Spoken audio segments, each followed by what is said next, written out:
All right, guys, what's going on? Welcome back to the Everything College Football Podcast. Today, me and Nick here doing our 2025 preview and prediction for the NC State Wolfpack. Looking at this coaching staff, Dave Doran. He's been around since 2013, amassing an 87-65 record. Kurt Roper, first year in the role of offensive coordinator, yet he has been on the staff since 2019. DJ Elliott, Charlton Warren will be anchoring the defensive coordinator positions. 34th ranked high school class, 17 portal ads, putting them in the top 65. And then last year they went 6-7, losing in the Military Bowl. Getting things started with the NC State offense. This was a quality unit last year. They were able to put up 28 points per game. They were able to showcase respectable balance as well. Despite being incredibly youthful, I thought they did a great, good job. Now you're going to start with C.J. Bailey at quarterback. He's one of 6 starters coming back. This is a guy who's got great size, 6'6", 210. A good runner between the tackles and in red zone / short yardage situations. As a passer, shows a nice high release. Made lots of good throws on the run. They got him out of the pocket often. Really impressive improviser. Didn't show great arm strength, though. Really poor ball security with interceptions and fumbles, 18 total. What do you make of C.J. Bailey, Nick? This is a guy that got the keys as a freshman. Looked pretty solid, and I think he's going to continue to build off that. And I think this is a guy they're confident in leading their offense. This is C.J. Bailey's offense, and I can't blame him. I think he's a solid asset that could be really good for this team. 65% comp rate last year, 2,400 yards passing, 17 touchdowns, all pretty impressive numbers overall. He was good at running the ball as well. 280, 2.8 yards per attempt, and 5 scores, a decent red zone asset. The 10 interceptions is not great. The fumbles were a bit of a problem as well. But overall, I think he profiles projecting to a solid starter in this conference. I think he's in a good spot here. His legs can be involved in the attack. His passing strength is pretty solid. He's got a decent wide receiver room we'll talk about in a second. So overall, I like what C.J. Bailey can do. I think he's a good enough quarterback here for NC State. I think he's really in the right position. They trusted him last year as a true freshman. I think he'll get better this year. Ended up being a really solid guy for this team. I like what they have here in C.J. Bailey. Another guy that really impressed last year in his redshirt freshman season was Hollywood Smothers, who's going to be the top running back. Really got going late in the year with 4 games of 80-plus yards across the final 5. He can make plays in the pass game as well. Jaden Scott only had a few touches last year, likely going to be RB2 as our redshirt freshman. DeAndre DeZanor, a 3-star true freshman from the state of Florida, might be pressed into action. His depth is incredibly weak. Isaiah Jones, another redshirt freshman, is also in the room. So this is a very youthful group. I think staff must be happy with what they have, not hit the portal. So I'm not hitting panic mode. I can trust the judgment of this staff, but youth is going to be, the factor here. So I definitely wonder how it's going to work out for them because your quarterback's also incredibly young. So you're putting in a lot of trust in these young guys, Nick, and I think it might work out for them. Yeah, I like what they have here. I think Hollywood Smothers is a solid player. The depth does concern me. You start with Smothers, 570 for him last year, 6.4, 6 scores, 51.9 yards per game was really solid last year. Jaden Scott's not a bad player as well. He's a younger guy that they're hoping can be solid in this offense. Isaiah Jones, same deal. But these are younger players. So this is certainly a unit that's lacking some of that depth. I do think there is a bit of concern there. They were not bad at times running the ball, but they struggled in some of those bigger key games at running the ball. I think Hollywood Smothers is a great player. I think he'll take a huge step forward and probably will get 1,000 yards on the ground this year. So they can certainly rely on him. They'll also have C.J. Bailey's legs that will factor into the rushing attack. So I'm not super concerned about it, but I do think it's a weaker unit in terms of depth. Curious to see how some of these younger guys can do, though. Now I move to the wide receiver group for the Wolfpack. Noah Rogers, 6'2", 205, I think is really going to make some waves. Former high-ranked recruit, I think he was a top 50 recruit, started his career at Ohio State, but moved back home to be a Wolfpack, was the second leading pass catcher last year. Justin Jolly was the team's top pass catcher, 661 and 4 touchdowns. Wesley Grimes was solid at Wake Forest last year, and in his debut season had 300-plus yards. Should improve his numbers as an outside wide receiver. Trell Anderson, as a true freshman, was pretty quiet, but did have his lone TD on the year come against Clemson. A handful of redshirt freshmen from last year's class, Jonathan Paylor and the aforementioned Anderson, both being top 120 ranked recruits. Also got 3-star guys in Keenan Jackson and Tank Boston. This room's honestly quite underrated for the talent. Some very high-ranked recruits and a proven tight end. I'm all over this pass-catching group for NC State. And again, the headliner here is Noah Rogers. Ohio State, obviously, if they recruit you to play receiver, you can ball out. He started there, comes back home, Nick, to be the top dog here. He's going to have a phenomenal season. Him and Jolly, I think, collectively are going to do wonders for this passing attack. Yeah, I love what they have here. Jolly and Rogers, 1,000 yards between the two of them last year. Jolly, 660, 15.4 and 4 scores, 50 yards per game. He was strong and great at tight end. Noah Rogers, 575 for him last year, 13.7 yards per grab, 1 score. He'll be a breakout star. Keep an eye on him in this conference to really, be a really strong asset. Wesley Grimes, 320 for him last year in a score. He was not bad. Terrell Anderson, 150 in a score for him. Keenan Jackson, 125 in 2 scores. So there's some solid pieces here. I like the depth as well. I think this is the best part of this offense, certainly. An undergraded unit of a bunch of young guys. Noah Rogers, redshirt sophomore. Anderson, sophomore. Keenan Jackson, sophomore. These are all younger guys that should step up and be really solid. I'm really excited for Anderson in the slot. I think he can be a really good, underrated player come the end of the season that will have some huge impacts. I like what this passing attack can do. I really think this is a strong unit overall, and they'll really improve those numbers from last year. I'm very excited for this pass catching group. I love what this offense can do. Moving to the offensive line, Jacarius Peak. He should thrive at left tackle after a great season over at right tackle, replacing the outgoing Anthony Belton. Anthony Carter was one of the better left guards in the ACC, not allowing a sack, and was very sound in the run game. So I think that left side is really going to shine. Jalen Krant comes over from Purdue. He was a starter in 23 for them, played lots of snaps for Bowling Green before that. Was hurt last year, but a quality vet slotting in at center. Val Erickson saw about 120 snaps last year, but was not that good. In pass blocking, did play 4 different spots on the O-line, though. Teague Anderson was an impressive player at right tackle in 2024, showing great growth in his second year as a starter at 6'5", 320.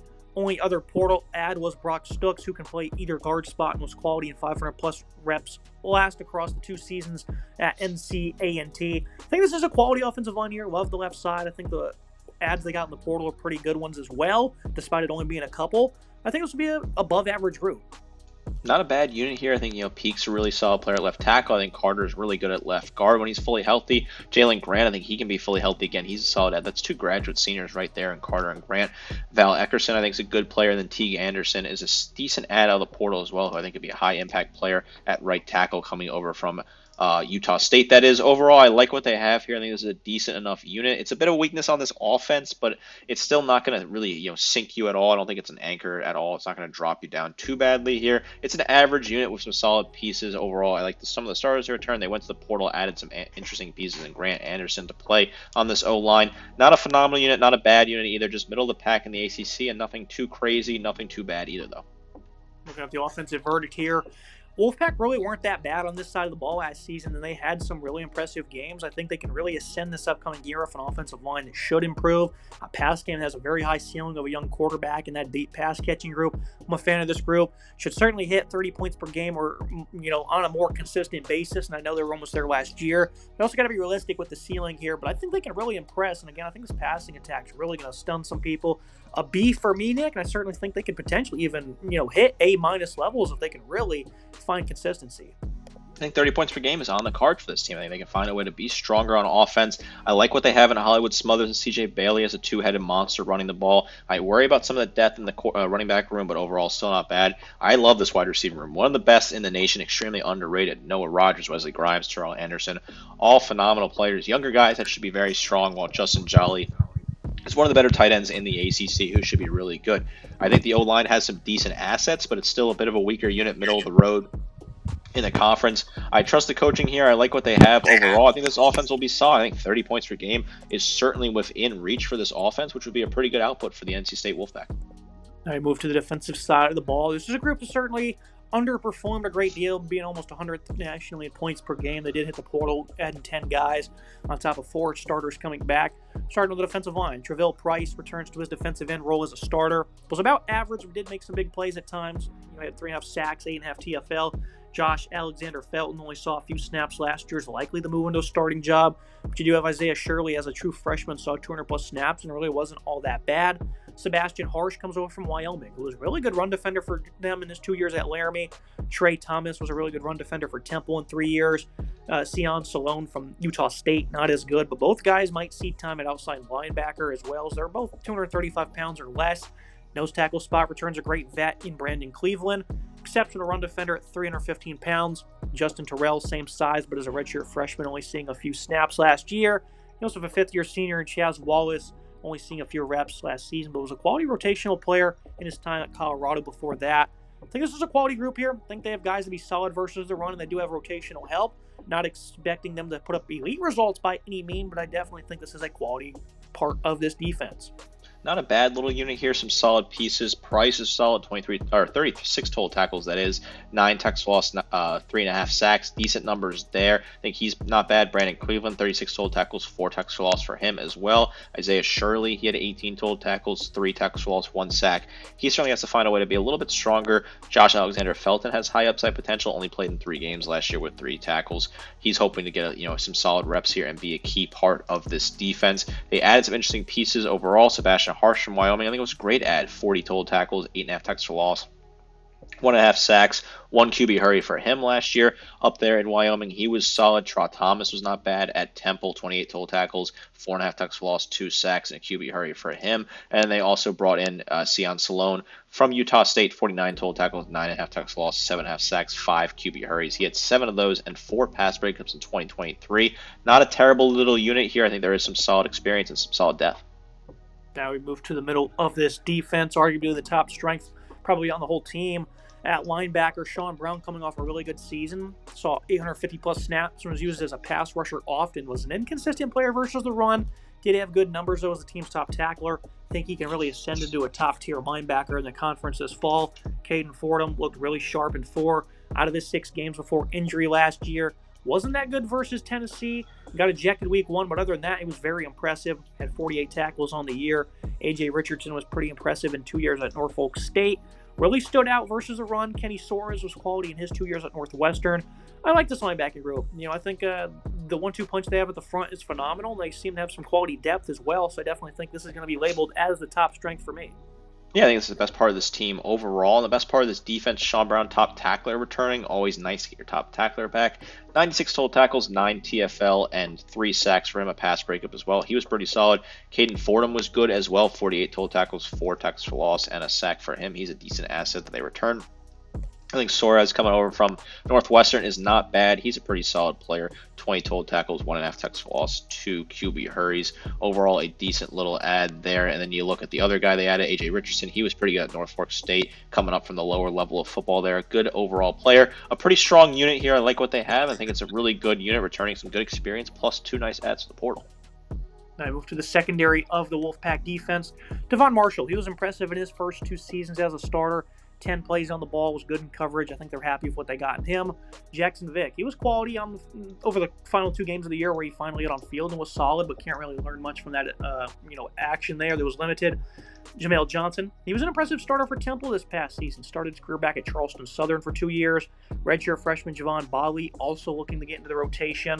Slot corner is up for grabs between 2 inexperienced guys in Ronnie Royal and Isaiah Crowell. You look at the safety group, they're going to get Rente Hinton stepping into the starting lineup. Wasn't all that good, 150 snaps last year, though. Getting a 2-year starter from Georgia State is going to be very helpful. And J.J. Johnson, who was a quality player. It's mainly youth behind them, and Zach Myers and Damon Fagan. It's a relatively young secondary in terms of on-field time, but most of these guys have been in the program for a while and have seen playing time, so I think they'll be all right. Won't regress all that much, if at all. Need to showcase some improvements, though, for this defense to really take that next step. What do you think of the secondary, Nick? I think guys like Marshall and the transfer of Johnson are going to be standouts. The rest of it, though, it's a pretty iffy group.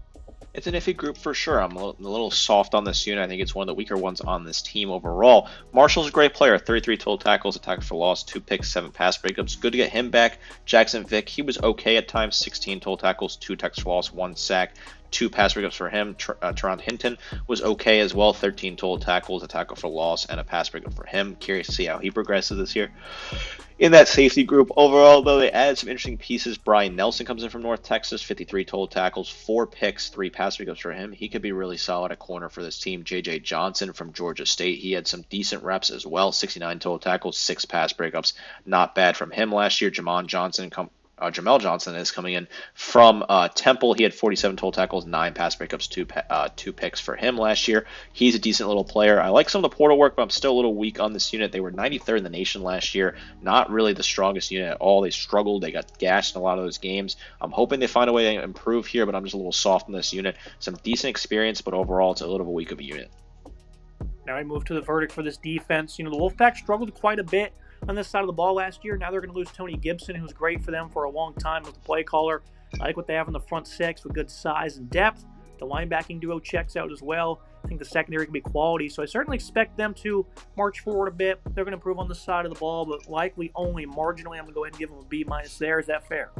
Yeah, I think a B- is fair. This is a unit that's got some solid pieces. I like what they have in the defensive line. I love the linebacking core, but the secondary I think is very weak. The depth is a little iffy on the defensive line and in the secondary. This was a defense that got gashed a lot last year, nearly 30 points per game. It's just not good enough. I'm not sure if I see enough improvement to really give this defense a great grade here. I think B-, C+ is kind of where they are right now. A decent unit. I worry about the play calling as well of two new coordinators splitting those duties here. Definitely a weaker unit in the conference for me. I'm a little weak on this NC State defense. Now you move to the schedule and the prediction for NC State. And I really think this team can be a bit of a sleeper. If it was on their schedule, they're going to have a chance to really make some waves. I'm not all that hype on the defense, but they certainly will be better, while the offense has the potential to do damage behind a young, talented quarterback and a very impressive pass-catching group. And, of course, they always played tough under Dave Doran. They're going to be cover machines, I think, this year as underdogs. I think that's the best play to get value on this team that I think is going to be really good. But trying to get victories against some of these tougher teams is going to be hard at Duke. A winnable game, but when I have them losing, and that 4-game stretch there in October bleeding into November is just a tough one. It's possible they can go 2-2 in that stretch with wins against Pittsburgh and Georgia Tech. I think Notre Dame and Miami are going to be tough outs there. I think this team could be really good this year, Nick. I'm definitely eyeing that 4-game stint right there to see what happens with NC State. They can really make some noise, so I think this will be a good team overall, and they'll be in the postseason once again.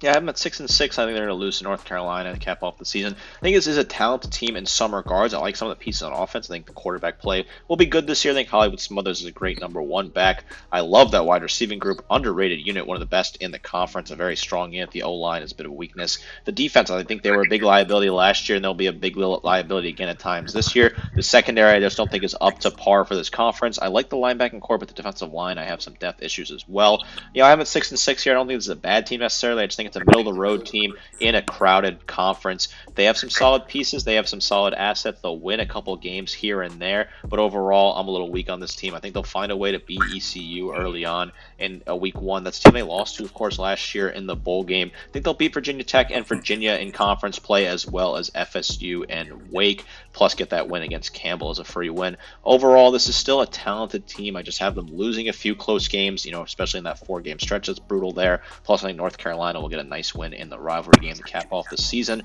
Curious on the future of NC State. They're a team that seems kind of stuck in a little bit of a place here. I give respect to Dave Doran. He's gotten 9-win seasons out of this team, 8-win seasons out of this team consistently, but last year was a down year. I think they'll be down again this year, kind of middle of the road, end up 6-6 in a bowl game, hoping to cap off the season with a positive win there and move on from there.